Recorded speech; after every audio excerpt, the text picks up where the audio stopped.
Vamos então para a mensagem da palavra de Deus. Efésios capítulo de número 4. Nós vamos meditar em Efésios capítulo 4, versículo 25 até o versículo 32. Efésios capítulo 4, versículo 25 a 32.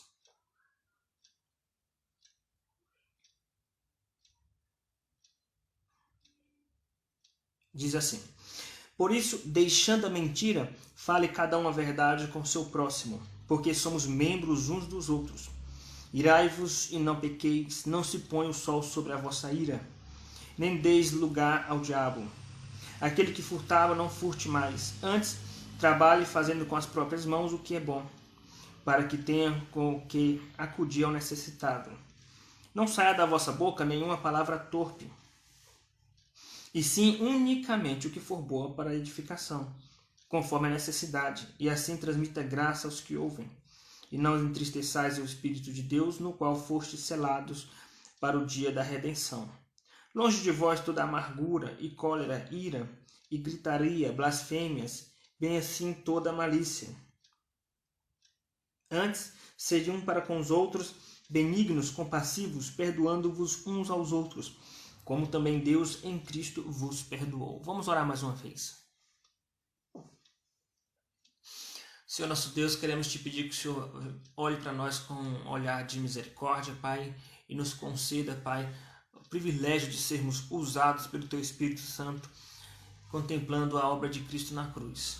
E por causa do sangue de Jesus é que nós clamamos para que o Senhor venha se inclinar para nos alimentar na Tua palavra santa. Se conosco em nome de Jesus. Amém. Meus queridos irmãos, depois do pecado de Adão e Eva, as relações humanas foram trincadas, foram de fato abaladas em sua estrutura. Então, aonde há relacionamento humano, há aí uma possibilidade, um risco de choque, um risco de ruptura, porque o nosso coração humano ele é tendencioso a divisões, a dissensões, por causa do nosso orgulho, por causa do nosso egoísmo.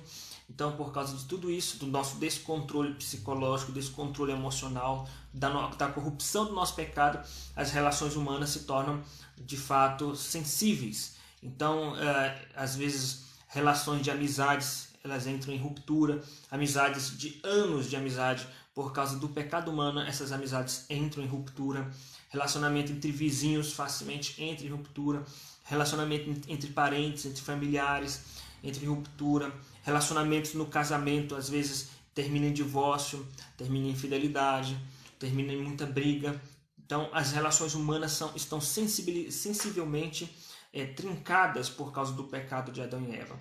Relações entre os irmãos em Cristo, às vezes os irmãos em Cristo estão trabalhando junto na obra, mas de repente começa ali uma dissensão, uma divisão, e aí se inicia um debate, um embate, uma discórdia. E essas relações elas perpassam até fronteiras nacionais, relações de ruptura entre países, guerras. Então tudo isso é reflexo do pecado de Adão e Eva, porque depois que Adão e Eva pecaram contra Deus, o próprio relacionamento de Adão e Eva ficou trincado, porque eles de fato não tiveram uma boa relação como antes, depois do pecado.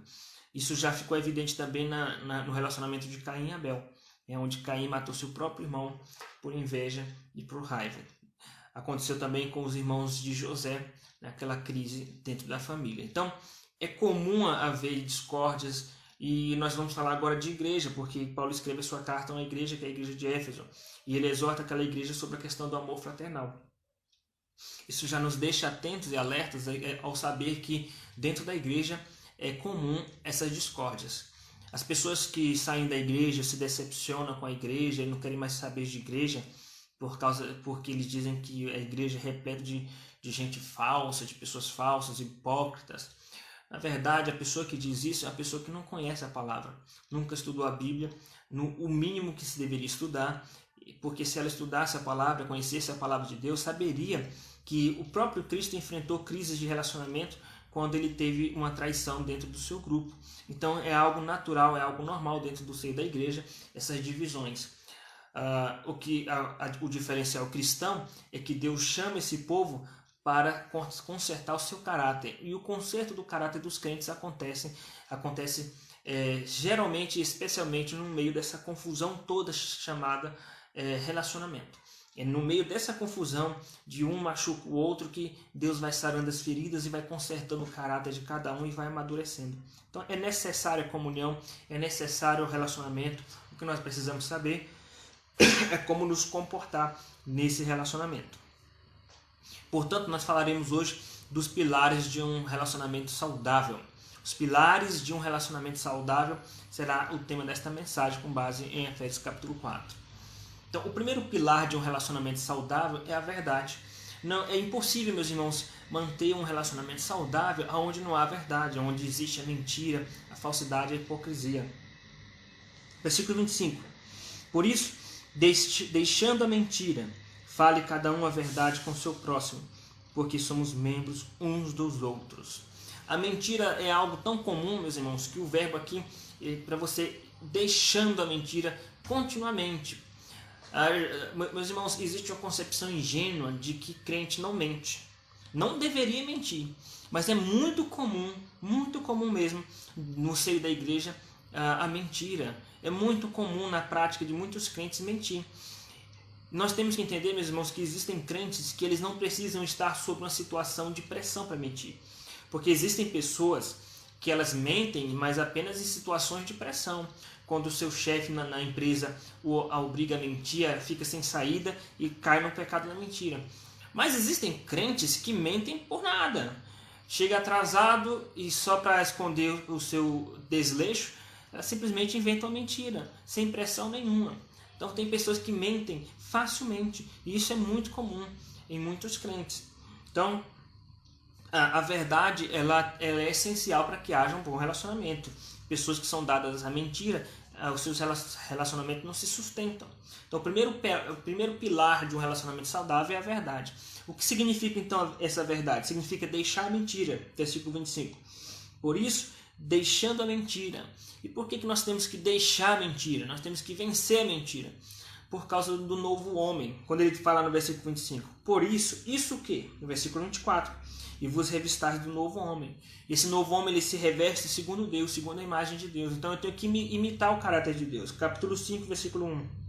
Sede, pois, imitadores de Deus como filhos amados. Deus é verdade, Deus é luz. Jesus é a verdade. Eu tenho que imitar a Cristo.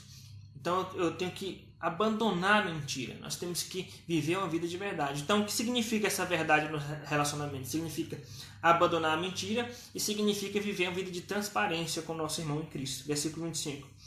Deixando a mentira, fale cada um a verdade com o seu próximo.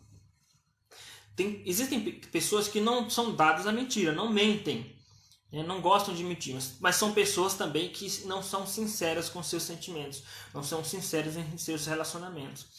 Paulo disse que nós temos que amar uns aos outros sem hipocrisia. Vosso amor seja sem hipocrisia, ele escreve aos Romanos.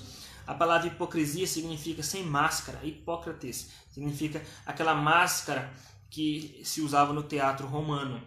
Então, nós temos que viver uma vida sem máscaras. Tá? Agora, nós temos que entender a linha tênue entre a transparência e o bom senso, a transparência e a privacidade. Nós devemos ser transparentes. Isso não significa que você tem que expor a sua privacidade para todo mundo. Não significa que você tem que expor a sua vida para todo mundo e que você tenha que considerar todo mundo, todos os crentes, como seu amigo íntimo. Não é nesse sentido. Essa transparência é quando você for atingido, quando alguém te ferir, te machucar ou fazer algo que você não gosta, algo que te incomoda. Se for algo que vai atrapalhar o relacionamento, porque pessoas frequentemente fazem coisas que nos incomodam, mas a gente não vai sair corrigindo as pessoas o tempo todo. Você está na rua, está no ônibus, está na empresa, alguém fez alguma coisa que te incomoda, você já vai lá e corrige a pessoa. Não, estamos falando de relacionamento cristão. Dentro dos relacionamentos da igreja, o relacionamento cristão, se alguém fez alguma coisa que te incomoda a ponto de atrapalhar a relação, você tem que ser sincero, falar a verdade com o seu próximo. O ideal seria nós podermos corrigir uns aos outros, como está escrito em Colossenses capítulo 3, versículo 15, onde nós devemos exortar e aconselhar uns aos outros em amor. Então, nós devemos ajudar uns aos outros. Então, se alguém fez alguma coisa que te machucou, então você tem que ser sincero com a pessoa, você tem que falar a verdade com o seu próximo, abrir o seu coração. Mas isso sem mágoa, sem ira, sem animosidade, com amor. E a motivação que nós temos para falar a verdade é porque nós somos membros uns dos outros, versículo 25. Nós somos uma família. Para algumas pessoas têm dificuldade de falar a verdade porque são pessoas políticas. Pessoas que querem manter amizade com todo mundo para manter ali um link de relacionamento para eventuais necessidades. Isso é uma falha de caráter muito grande. Tá? Então, é difícil uma pessoa se manter em relacionamentos assim porque logo fica evidente a sua falta de caráter. Outras pessoas não são sinceras por insegurança. Né? Tem medo de entrar em conflito e se machucar. Outras, elas não são transparentes por um excesso de um amor desvirtuado, no sentido de ela ama tanto as pessoas que ela tem medo de machucar as pessoas e por isso ela não quer ser transparente.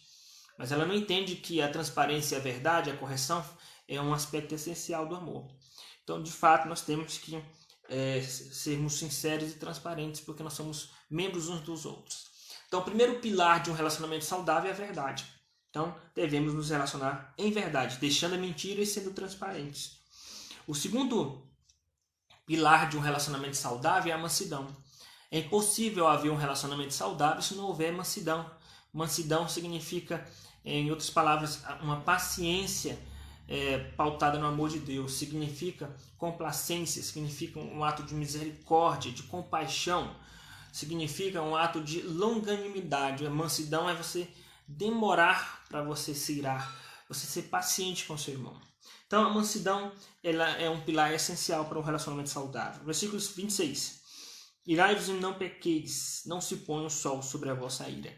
Quando Paulo fala sobre a mansidão, a primeira coisa que ele deixa claro para nós é que a ira ela é inevitável. Quando ele diz irai-vos, ele está dizendo, olha, é inevitável, eu sei que vocês vão se irar. Por que é inevitável?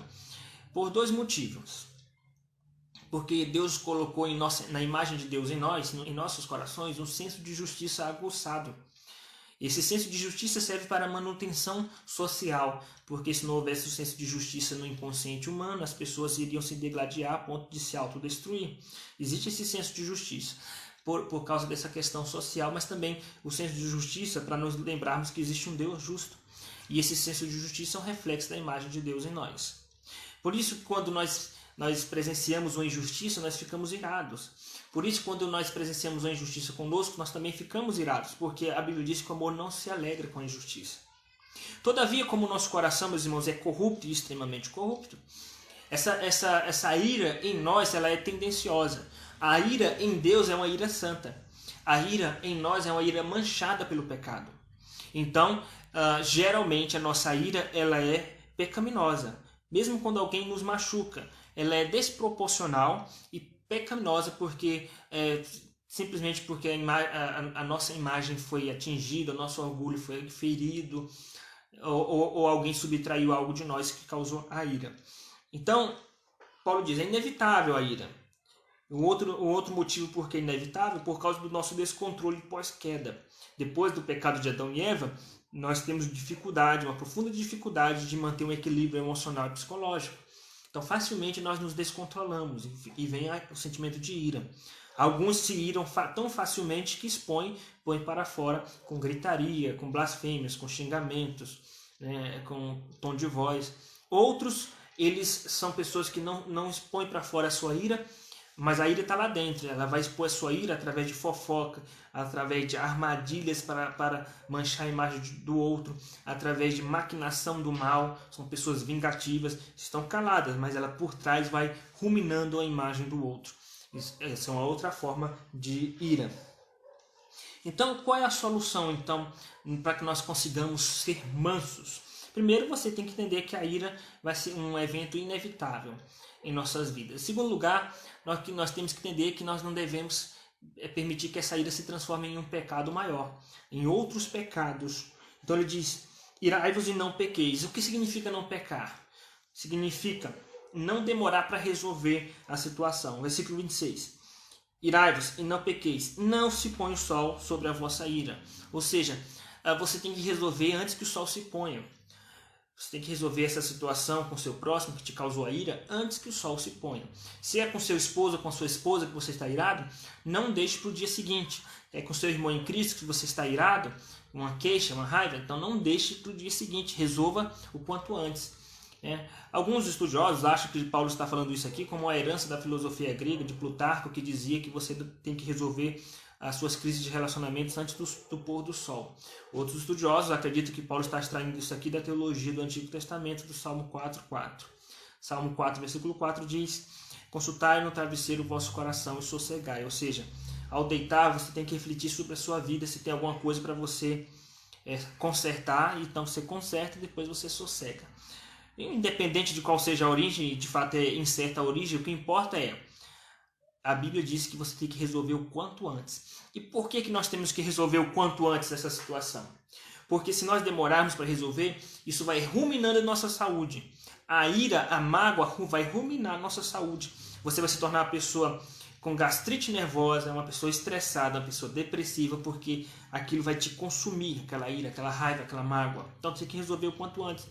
O outro motivo é para que esse pecado não se transforme em outros pecados, como a fofoca, para que você não comece a falar mal daquela pessoa, porque você quer pôr para fora aquela ira, ou para que, se é um problema, uma crise no relacionamento, para que a outra pessoa não saia falando mal também, gerando uma fofoca, um mal-estar, um clima ruim na igreja. Então o ideal é, começou uma pequena fagulha de incêndio, já chama a pessoa para conversar. Vamos conversar e vamos pôr os pingos nos is. E nessa conversa, nesse diálogo, um elemento essencial para resolver é a verdade, falar a verdade. Como eu falei em outras circunstâncias, essa história de dizer nós temos que pedir perdão mesmo sem estar errado, isso não é bíblico. Você tem que pedir perdão se for constatado que você está errado. E para ser constatado se é você ou se é o outro que está errado, tem que chamar para conversar e pôr os pingos nos is. Olha, você me machucou, estou chateado com você por causa disso.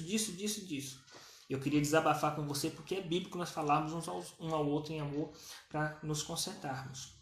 E aí a situação se resolver. Não se resolvendo, chama as autoridades da igreja para que haja um cuidado pastoral. Então, o que significa não pecar aqui? Então, pecar significa não demorar para resolver, para não gerar outros pecados.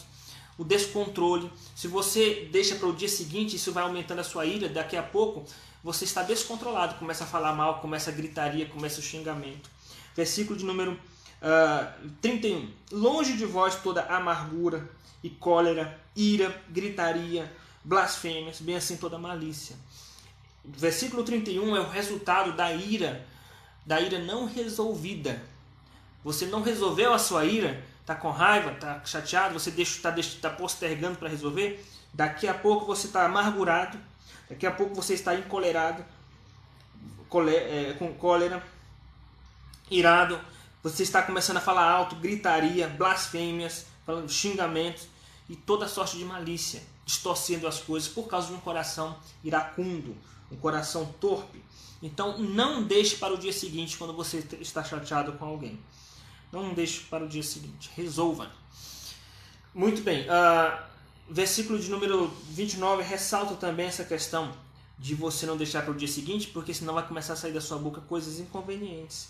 Versículo 29, não sai da vossa boca nenhuma palavra torpe, e sim unicamente o que for boa para edificação. Mesmo quando você for resolver o problema, tem que sair da sua boca o que for bom para edificação.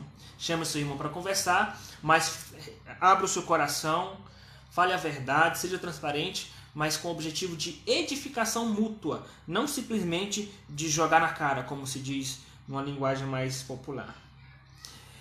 Por quê? É para que se transmita graça aos que ouvem, versículo 29. O objetivo é transmitir graça. Como se transmite graça? Olha, você errou comigo assim, assado, mas eu te amo em Cristo e quero resolver a situação, porque nós somos irmãos em Cristo, somos membros uns dos outros. Então, de fato, o objetivo é transmitir graça. Então, meus queridos irmãos, a mansidão ela só pode se chegar ao status de mansidão quando você busca resolver antes do sol se pôr, ou seja, o quanto antes. Tá? E o objetivo disso é não dar lugar ao diabo, versículo 27. Nem deis lugar ao diabo. Porque quando você está numa situação mal resolvida, o diabo aproveita a brecha para causar um estrago na igreja, um estrago no casamento, um estrago na família. Então, não deixe que o diabo faça esse estrago, com fofocas, etc. mas resolva o quanto antes. O primeiro pilar, meus irmãos, de um relacionamento saudável é a verdade. O segundo pilar é a mansidão. O terceiro e último pilar é a honestidade. Versículo 28. Aquele que furtava, não furte mais. Antes trabalhe fazendo com as próprias mãos o que é bom, para que tenha com que acudir ao necessitado. A honestidade. Infelizmente, nós estamos numa sociedade que a desonestidade é algo comum. E quando surge alguém honesto, é algo louvável, como se fosse algo de outro mundo, quando surge alguém honesto. Por causa de uma sociedade corrupta.